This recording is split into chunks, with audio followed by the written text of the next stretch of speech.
আসসালামু আলাইকুম।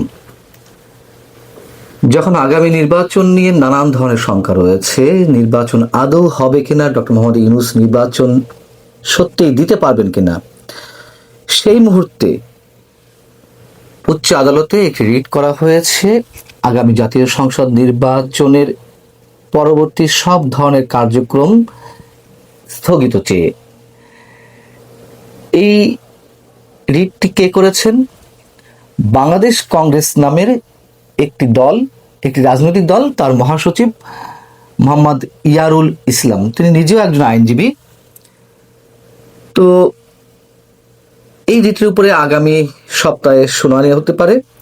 প্রশ্ন হচ্ছে যে এই সময়ে, এই টালমাটাল সময়ে এই ধরনের একটি রিট কেন করা হলো? বাংলাদেশ কংগ্রেস নামে যে রাজনৈতিক দলটি রয়েছে বা যারা রিটটি করেছে, নিশ্চয়ই পত্রিকার শিরোনাম হওয়ার জন্য বা পত্রিকা তাদের নাম আসার জন্য এ ধরনের কোনো রিট নিশ্চয়ই করেনি। প্রশ্ন হচ্ছে তাহলে এর পেছনের শক্তি কি? কি চায় তারা, অথবা কি হতে যাচ্ছে? রিট আবেদনকারী তার আবেদনে কি বলছেন? বেশ কয়েকটি বিষয়ে এখানে প্রশ্ন উত্থাপিত হয়েছে। সেখানে বলা হচ্ছে যে নির্বাহী বিভাগের ব্যক্তি দিয়ে নির্বাচন কমিশন সচিবালয় এবং নির্বাচন পরিচালনা সংবিধানের সঙ্গে সাংঘর্ষিক।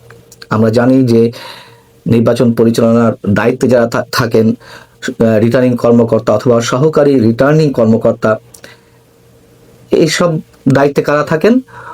জেলা প্রশাসক এবং উপজেলা নির্বাহী কর্মকর্তা।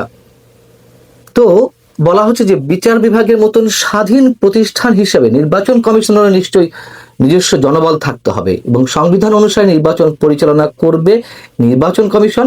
নির্বাহী বিভাগ শুধুমাত্র নির্বাচন কমিশনকে আনুষঙ্গিক বিভিন্ন ধরনের সাহায্য সহযোগিতা করতে পারে। কিন্তু সংবিধান লঙ্ঘন করে প্রতিটি নির্বাচন পরিচালনার দায়িত্ব নির্বাহী বিভাগকে দেওয়া হয় এবং এবারও প্রধান নির্বাচন কমিশনার বা ইসির পক্ষ থেকে তেমনটাই জানানো হয়েছে যে জেলা প্রশাসক এবং উপজেলা নির্বাহী কর্মকর্তারা, তারা রিটার্নিং কর্মকর্তা এবং সহকারী রিটার্নিং কর্মকর্তার দায়িত্ব পালন করবেন। এখানে বলা হচ্ছে যে নির্বাহী বিভাগ সরকারের প্রতিনিধি হিসেবে সরকারের চাহিদা অনুসারে নির্বাচন পরিচালনা করে, ফলে নির্বাচন নিয়ে নানামুখী বিতর্কের সৃষ্টি সবসময় হয়ে থাকে। রিটের প্রার্থনায় যেটি বলা হয়েছে যে জাতীয় সংসদ নির্বাচনে জেলা নির্বাচন কর্মকর্তাদের পরিবর্তে জেলা প্রশাসকদের রিটার্নিং কর্মকর্তা এবং উপজেলা নির্বাচন কর্মকর্তাদের পরিবর্তে উপজেলা নির্বাহী কর্মকর্তাদের সহকারী রিটার্নিং কর্মকর্তা হিসেবে কেন আইনগত কর্তৃত্ব বহির্ভূত ঘোষণা করা হবে না, এ বিষয়ে রুল চাওয়া হয়েছে। একই সঙ্গে রুল চাওয়া হয়েছে যেহেতু নির্বাচন কমিশনের অনেক ধরনের দায়িত্ব থাকে, সেই জায়গা থেকে নিজস্ব পদোন্নতি পদ্ধতির মাধ্যমে জেলা নির্বাচন কর্মকর্তা এবং উপজেলা নির্বাচন কর্মকর্তাদের মধ্য থেকে ইসি সচিব নিয়োগের পরিবর্তে নির্বাহী বিভাগ থেকে ইসি সচিব নিয়োগ কেন আইনগত কর্তৃত্ব বহির্ভূত ঘোষণা করা হবে না? এই বিষয়গুলো আমাদের একটু বোঝার দরকার রয়েছে খুবই সতর্কতার সঙ্গে।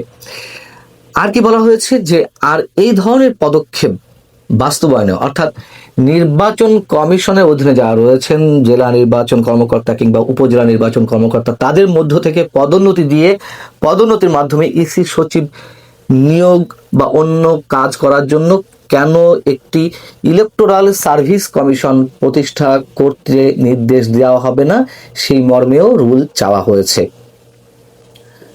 এখন যেহেতু আগামী সপ্তাহে শুনানি রয়েছে হাইকোর্টে, যদি হাইকোর্ট সত্যি সত্যি রুল দেয়, সেক্ষেত্রে আরো একটি বিষয় আবেদন করা হয়েছে, তা হচ্ছে রুল হলে তা বিচারাধীন অবস্থায় পরবর্তী জাতীয় সংসদ নির্বাচন আয়োজনের পরবর্তী সব কার্যক্রম স্থগিত চাওয়া হয়েছে। আর এতে প্রধান নির্বাচন কমিশনারকে বিবাদী করা হয়েছে। এই কথা তো সত্য যে বর্তমানে নির্বাহী বিভাগ তাদের আস্থা গ্রহণযোগ্যতা এবং দায়িত্ববোধ হারিয়ে ফেলেছে। তাদের দিয়ে অবাধ, সুষ্ঠু, নিরপেক্ষ নির্বাচন করা অনেকখানি প্রশ্নবিদ্ধ, যার কারণে তত্ত্বাবধায়ক সরকার থাকলেও এই প্রক্রিয়ায় তো নির্বাচন হয়ে আসছে,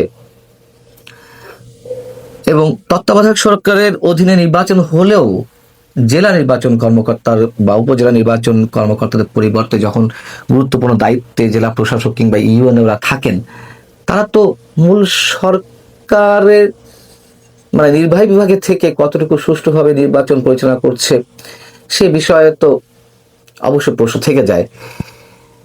এই কথাগুলোর হয়তো যৌক্তিকতা আছে, যৌক্তিকতা থাকলেও প্রশ্ন হচ্ছে এই সময়ে একেবারে যখন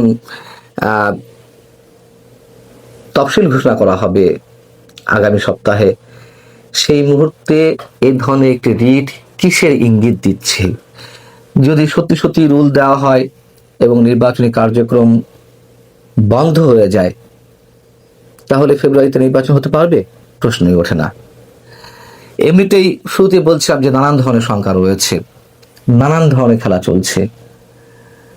দেশীয় শক্তি যেগুলো রয়েছে তাদের সঙ্গে আন্তর্জাতিক শক্তি নিশ্চয়ই খেলছে। শোনা যাচ্ছে এমন গুঞ্জন যে ভারত এবং যুক্তরাষ্ট্র আওয়ামী লীগকে রাজনৈতিকভাবে ফিরিয়ে আনতে এবং নির্বাচনে তাদের অংশগ্রহণ নিশ্চিত করতে তারা নানান ধরনের পদক্ষেপ নিয়েছে। এর মধ্যে আবার তত্ত্বাবধায়ক সরকার ব্যবস্থাও ফিরে এসেছে, যদিও তা চতুর্দশ সংসদ নির্বাচন থেকে এটি কার্যকর হবে, বা ওই সময় গিয়ে তত্ত্বাবধায়ক সরকারের অধীনে গিয়ে সেই নির্বাচন অনুষ্ঠিত হবে। ত্রয়োদশ সংসদ নির্বাচন বা আগামী সংসদ নির্বাচন তত্ত্বাবধায়ক সরকারের অধীনে হবে না। কিন্তু বাস্তবতা হচ্ছে এরকম একটি নির্দেশনা হাইকোর্টে রয়েছে, কিন্তু মূল বিষয় হচ্ছে তত্ত্বাবধায়ক সরকার ব্যবস্থা ফিরে এসেছে। যদি কিনা মূল রাজনৈতিক দলগুলো বা কোনো এক বিশেষ শক্তির হাতের ইশারায় মোটামুটি এমন একটা সিদ্ধান্তে পৌঁছানো যায় যে না, এই নির্বাচন বা ত্রয়োদশ জাতীয় সংসদ নির্বাচন থেকেই সব কার্যক্রম তত্ত্বাবধায়কের অধীনে হবে, তাহলে তো কোনো প্রশ্ন ওঠার কথা নয়। সেদিকে যাওয়া হচ্ছে কিনা আমরা নিশ্চিত নই, তবে যে রিটটি করা হয়েছে তা নিশ্চয়ই একেবারে অমূলক নয়। নির্বাচন নিয়ে শঙ্কা আরো বেশি ঘনীভূত হলো, এটুকুই বলা যায় এই মুহূর্তে। ভালো থাকুন সবাই। আল্লাহ।